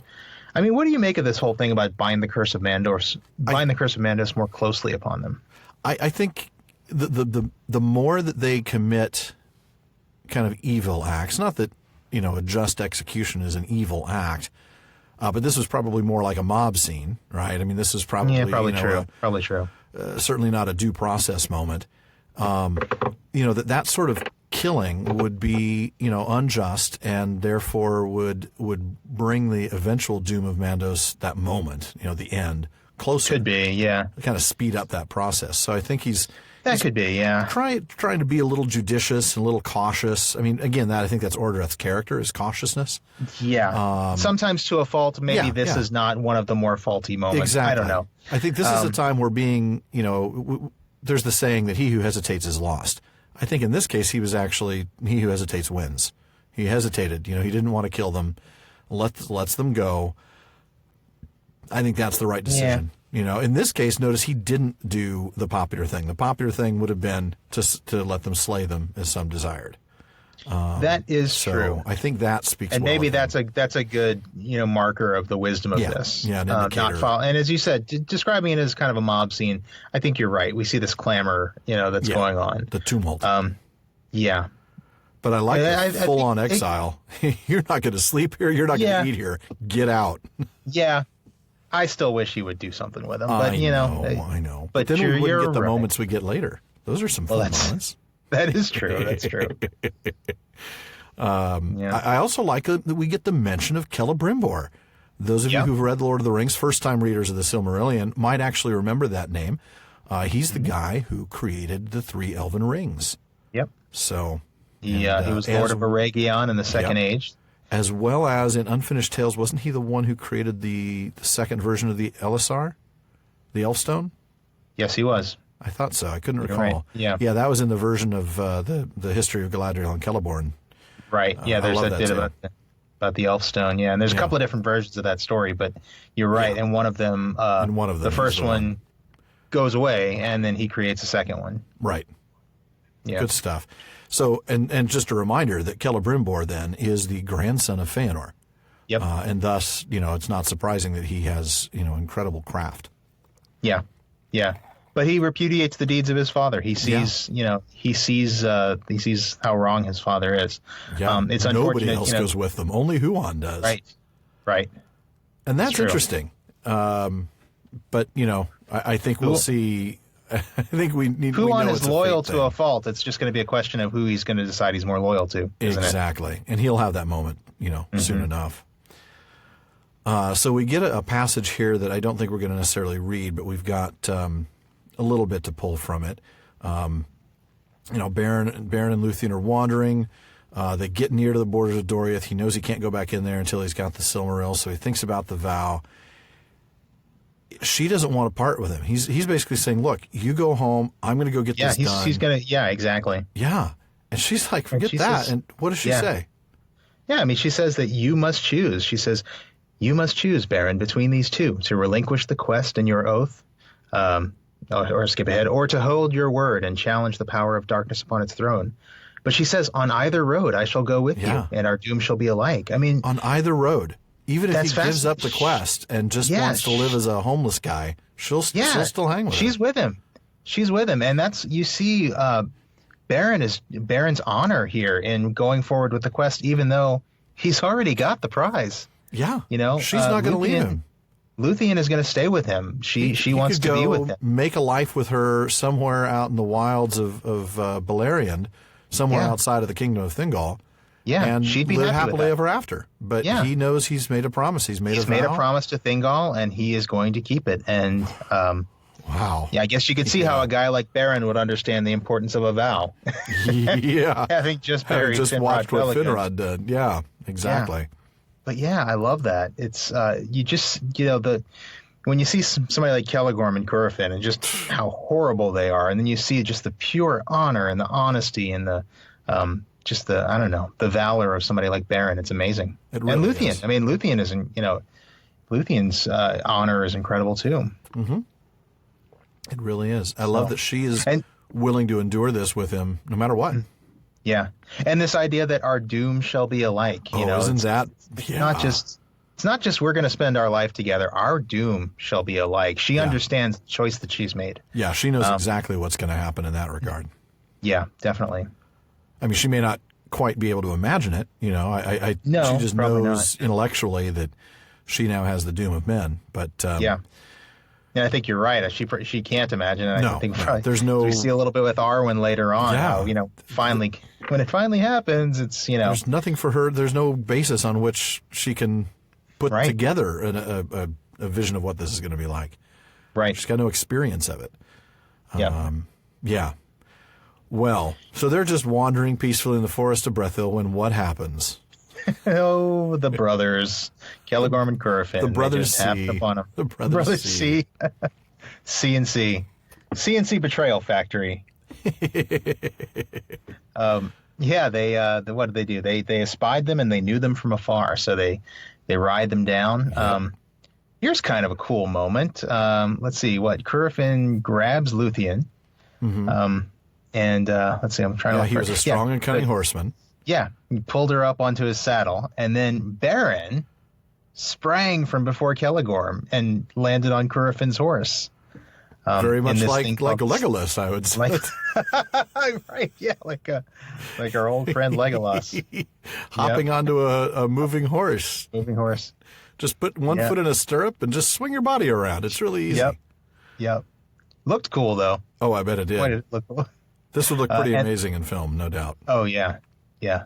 Not that we're saying we want to see it as a film. No, I'm not. But if they make it, we'll go see it. Of course. Who am I kidding? Of course. I mean, it could. Yeah, I know. Yeah. I'd hate myself for it, but I would go see it. You'd go in with low expectations, but you'd totally go see it. I know. I would too. Yeah, I would. But yeah, this leap of Beren, it's renowned among men and elves. It's so renowned that it's capital L. The leap of Beren. Oh man. And so he wrestles Curufin to the ground, and then Lúthien is slung aside. Yeah. And then, I guess I'll read this next part. This next passage is there's a lot going on. I think we're going to split this one up a little bit, aren't we? So I'm going to take the first half. Yeah, you've got the first half of the paragraph, and you'll take the rest of it. Then Beren throttled Curufin, but death was near him, for Celegorm rode upon him with a spear. In that hour Huan forsook the service of Celegorm, and sprang upon him, so that his horse swerved aside, and would not approach Beren because of the terror of the great hound. Celegorm cursed both hound and horse, but Huan was unmoved.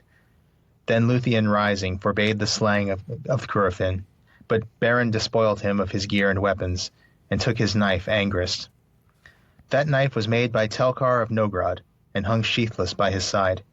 Iron it would cleave as if it were green wood. Ooh. Well, I think just realized that's why that we split it there is because of all the word nerdery we got to get into. Yeah. Yeah, and I just realized that although I correctly pronounced Angrist and Telkar, I mispronounced forbade. Forbad. I'm sure forbade is an acceptable American pronunciation. Probably, but it just doesn't seem right for if an American pronunciation is acceptable. Right. So, yeah, a lot going on there. A lot. This is the Lúthien. moment for Huan. This is the moment for Huan. Yeah, exactly. It's big moment. He's finally decided that his loyalty to Lúthien, his love for Lúthien, is greater than his love for Celegorm. Yep. And Lúthien's response, incredible. I mean, she forbade the slaying of Curufin, and you know, again, with all that's going on, here's that honor I was talking about. You know, I kind of wish somebody would just kill these guys. But seriously, all the good people in this story keep on, they keep on taking the high road. It reminds me of Idril when she pled with her father for mercy on Eol. On Eol, yeah, that's a good point. It's incredible. It's that same kind of dignity. Yeah. And respect for life. I mean, even though he's done great evil, this is still, an elf. This is still a child of Ilúvatar. We can't. There's a belief that he can be redeemed. Yeah. That she thinks he can be redeemed. Yeah. And she wants to give him a chance. Which is good. You know, I joke that I would love to see these guys get their comeuppance, but yeah, it is. But, still just such a cool moment. And I want you to get to your part, but the little bit of word nerdery we've got here is the name of the knife, Angrist. Yep. I love that. We're told that it could cleave iron as if it were green wood, and that is in fact what Angrist means. It means iron cleaver. Yeah. Ang like Angband, Angmar. And wrist like Orcrist, the goblin cleaver, which was the sword of Gondolin that came to Thorin in The Hobbit. Which was also made by Telkar. Yeah, that's right. Yes, it was. Yeah. I love that. Telkar. What's the line? Telkar rotted in the deeps of time is what Aragorn says of his sword. Yeah. Yeah. Love that. Absolutely. Oh, yeah, that's right. That would have been, That was Narsil, Aragorn was speaking of. But, I mean, Telkar was just a very prolific smith. Incredible. So, I love that. It's almost like Tolkien's taking notes and keeping track of things like this. Oh, yeah, almost like he's striving for inner consistency of reality. Just about. Well, so finishing off this section, then Beren, lifting Curufin, flung him from him and bade him walk now back to his noble kinsfolk, who might teach him to turn his valor to worthier use. Your horse, he said, I keep for the service of Lúthien, and it may be accounted happy to be free of such a master. Then Curufin cursed Beren under cloud and sky. Go hence, he said, unto a swift and bitter death. Celegorm took him beside him on his horse, like Legolas and Gimli, and the brothers made then as if to ride away, and Beren turned away and took no heed of their words. But Curufin, being filled with shame and malice, took the bow of Celegorm and shot back as they went, and the arrow was aimed at Lúthien. Huan, leaping, caught it in his mouth, but Curufin shot again, and Beren sprang before Lúthien, and the dart smote him in the breast. Man, wow. It's like an Eol moment, isn't it? It is, yeah. Shooting him, going to shoot her in the back, and just sneaky. It's an act of shame and malice. I love that. Yeah, filled with shame and malice. What was it that Eol? Because Eol was filled with, the bitterness and I forget how he put it, but it's that same kind of thing. He's filled with these emotions that can just drive us to horrible things. Yeah, he's angry at himself more than anyone, and he's going to take it out on someone else. That's shame. Yeah. Mm-hmm. Wow. So he aims it at her. Huan saves her, I should say, and then he shoots again. Come on. Yeah. Okay, fine. I'm out of here. No, I'm going to shoot again, and this time Beren takes the dart. Fortunately, unlike in Eol's case, this was not a poisoned dart. Yes. That's a good thing for Beren. Very good thing for Beren. They're bad, but they're not that bad, I guess, to shoot with poisoned arrows. Shoot. I know. No, I'm not going to sing the song. Never mind. Shoot that poison arrow to my heart. Through my heart. Yeah. To my heart. ABC. Through my heart. Okay. Yeah. I at least wasn't going to go that far and actually sing it, but shoot that poison arrow. Unlike All right. Celegorm and Curufin, I have no shame. Well, that's good because I have no malice. Otherwise, I would mock you incessantly. And that would be just. That would be just. So, Beren is hurt. He's hurt pretty bad, but Lúthien staunches the wound, gets an herb out of the forest, probably, I don't know, maybe Kingsfoil. Maybe Athelas? Yeah, maybe Athelas. That's what I'm thinking. By her arts and her love, she healed him. I love that. Mm-hmm. Her love was a healing tool. So then they go back to Doriath, and Beren knows he's got to do the job. So what does he do? He gets up one morning to head out. Hey, Huan, take good care of her. I'm out of here. What happens next? Leaves, and he's going to leave before she wakes up. You know, he just knows that the parting is going to be that difficult. I've got a squash game at 5:00. I got to go. Yeah, I got to clean my andirons. There you go. Those are from I think it was when Harry met Sally. He's talking about how is it? Okay. Basically how to leave a woman at 4 a.m. Oh, something nice. about Okay. 30 minutes or all night. Gotcha. Gotcha. I haven't seen that one in a long time. I got to go back and watch that one again. You know what? It's really, frankly, not that good. I remember it from kind of early on. I don't know, 20 years ago, probably. Billy Crystal gets a few good lines because he's Billy Crystal. Of course. Probably made him up on the spot. But anyway, we digress. So we do. That's what we do. We're the digressors. So, so Beren rides away. He rode northward again with all speed to the pass of Sirion, and coming to the skirts of Tower Nufuin, he looked out across the waste of Unfauglith and saw afar the peaks of Thangorodrim. There he dismissed the horse of Curufin, and bade it leave now dread and servitude, and run free upon the green grass in the lands of Sirion. Then, being now alone and upon the threshold of the final peril, he made the song of parting, in praise of Lúthien and the lights of heaven, for he believed that he must now say farewell to both love and light. Of that song, these words were part. And here in the Silmarillion, we've got a part of the Song of Parting, but I am not going to be content with just a part. Of course I've not. actually decided to not. go back to the Lay of Lúthien and actually sing the whole thing. You're going to sing the whole thing? I'm sorry, no, I'm going to speak the whole thing. Because I really wanted to hear the tune you'd come up with. No.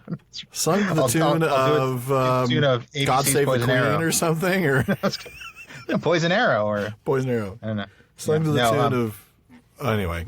No, I will just speak it. Thank you. Thank or you. read it. So this actually comes from Canto 11 of the Lay of Lúthien. Okay. There still sat Beren, and he sang, and loud his lonely singing rang. Though orc should hear, or wolf a prowl, or any of the creatures foul within a shade that slunk and stared of Tower Nufuin, naught he cared, who now took leave of light and day, grim-hearted, bitter, fierce, and fey. And here's the song.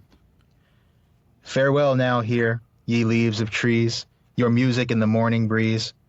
Farewell now blade and bloom and grass that see the changing seasons pass. Ye waters murmuring over stone, and meres that silent stand alone. Farewell now mountain, vale, and plain. Farewell now wind and frost and rain, and mist and cloud and heaven's air. Ye star and moon so blinding fair that still shall look down from the sky on the wide earth, though Beren die. Though Beren die not, and yet deep, deep whence comes of those that weep no dreadful echo, lie and choke in everlasting dark and smoke. Wow. Farewell, sweet earth and northern sky, forever blessed since here did lie, and here with lissom limbs did run, beneath the moon, beneath the sun, Lúthien to Nuviel, more fair than mortal tongue can tell.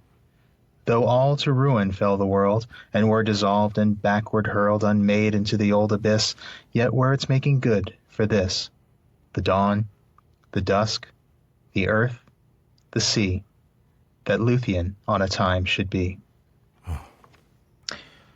I love that. You had to pry that from my cold dead hands. I loved that line. The reality that this entire world, no matter what happens, it could burn in fire and become unmade. Yeah. But it is a good thing that But it it's was. worth it. It's because worth it for that a it moment, Lúthien was. Lúthien was. Yeah. Beautiful. And it is beautiful, and even more so when you remember those wonderfully personal moments that Professor Tolkien shared in his letters to his sons about his wife. Yeah. It reminds me a bit of what Beren thought when he first laid eyes on her for the first time. All the horrors of his journey, all the stuff he'd seen. It was worth it. It was half the price he would pay. Yeah, that's right. Now, half the price. And now here he is again. Talking about it. How everything horrible that will happen to the world, that will happen to the earth. It's okay because this earth created a Lúthien. It gave rise to a Lúthien, and that's beautiful. It really is. There's something about this poem. Sorry. I was. That's right. What was that? It was my coaster. It just fell off the bottom of my bottle. Oh, that's all right. I'm glad you're hydrating. I'm just having a little drink. Good stuff. Something about this song strikes me as it's very Anglo-Saxon. There's I don't know. I feel like I've seen an extended farewell like this before in an Anglo-Saxon poem, but for the life of me, I looked for it. I couldn't find one. There's farewell to everything. Farewell grass, farewell sky. Yeah. You sure you're not thinking of Goodnight Moon? Sorry. Oh man. Could be. That's old Anglo-Saxon. Good night to the old moon. Lady. Farewell to the old lady whispering hush. And the bowl of mush. Part of it makes me think of there's that famous poem, The Wanderer, which even Tolkien has references to. Exactly. Which there's kind of that meditation of how everything will be destroyed someday, but that's not quite the one I'm thinking of. I don't know. If there's anybody listening who can think of what does this remind them of besides Goodnight Moon, please let me know. Because I'm trying to think of Moon, please. I'm trying to think of what this reminds me of, and I just really can't. But regardless, I love just how personal Beren makes it. You talked about how Tolkien, how this story was very personal for Tolkien, and I don't know. There's this juxtaposition of this very personal experience of Lúthien with all these horrible things in the world, and it's all these horrible things. That's true. All these horrible things that can happen to the world, and it's just I don't know. It's lovely. It really is. That's all I have to say about it. It's just lovely. It really is lovely, and I love that he sings it really loud.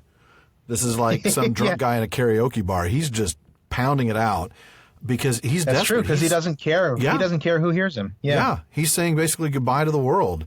Farewell, cruel world. But you were good because Lúthien existed. But then once again, she hears him. Earlier he heard her singing. Right. And now he sang an answer to her, and now she does that to him. Singing. She sings an answer. And, Huan again brings her, on. He shouldn't have said anything to Huan. Bye, Huan. I'm just going for a walk. I'll be back in a little bit, buddy. And then he could have been gone, and she would have followed. But Huan, she's like, that sounds like Beren, and Huan's he's right over there. Yeah, he went that way. I saw him. I can smell him. There you go. Yeah, and he pondered what he should do. He loved these two. We find out in this passage that he loved both of them, not just her. But I think he loved him partly because of his love for her. And he gives them an idea. So first he employs the idea himself first, right?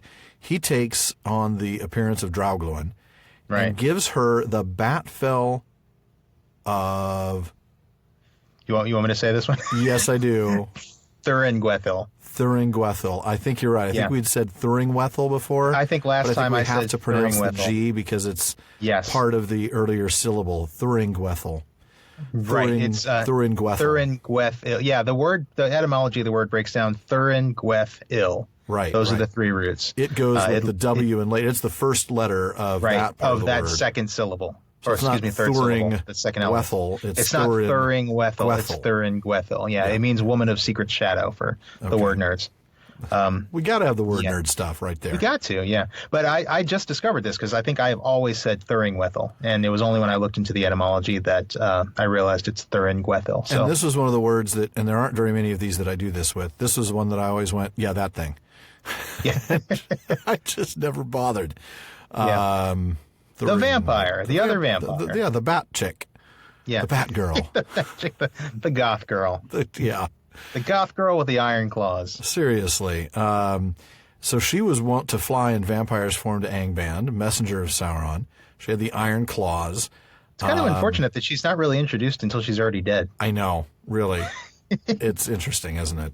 I would have liked to have found out more about her, really. Yeah, I probably should go back to the lay and see if there's anything more about her in there. I don't remember seeing anything. Maybe not. I didn't read every. I didn't either. I kind of found the passages that I wanted to look up, and I looked those up. Yeah. Well, we this would be a fun thing if we did it full time, but we don't. No, we don't. We do what we can, folks. Yeah, exactly. Full time jobs, wives, children. Yep. So. And without those things, we couldn't do this podcast anyway. Absolutely, so. You're absolutely right. All right. So let's take a look. What happens next? They met. Well, so let's see. So Huan and Lúthien, dressed as Draugluin and Thuringwethil, they run through the forest, and then Beren sees them approaching. So Beren hears Lúthien singing, and he turns around. There's this freaking bat with iron claws. Wait a minute! What the heck? Yeah, he was dismayed. Yeah. Heard the voice of Tinuvia and thought it was a phantom for his ensnaring. Oh, great. Gorlim, part 2. Yeah, right, exactly. I'm the new Gorlim. And then she says, oh, no, wait, it's just me. No, it's me, honey. And so they met again. Yeah. He's silent, and he's glad. But boy. But eventually he says, yeah. Why did you come here? Right. Why are you here? Why'd you come back? Thrice now I curse my oath to Thingol, he said, and I would that he had slain me in Menegroth rather than I should bring you into the shadow of Morgoth. Then, for the second time, Huan spoke with words, and he counseled Beren, saying, From the shadow of death you can no longer save Lúthien, for by her love she is now subject to it. You can turn from your fate and lead her into exile, seeking peace in vain while your life lasts. But if you will not deny your doom, then either Lúthien, being forsaken, must assuredly die alone, or she must with you challenge the fate that lies before you, hopeless, yet not certain. Further counsel I cannot give, nor may I go further on your road. But my heart forebodes that what you find at the gate I shall myself see. All else is dark to me, yet it may be that our 3 paths lead back to Doriath, and we may meet before the end. Boy, he doesn't talk often, but when he does, he makes it count. He says some very important things, doesn't he? He really does. It's pretty self-explanatory, but he really does. He gives them counsel. Seriously, good counsel too. This is good dog, good boy, good boy.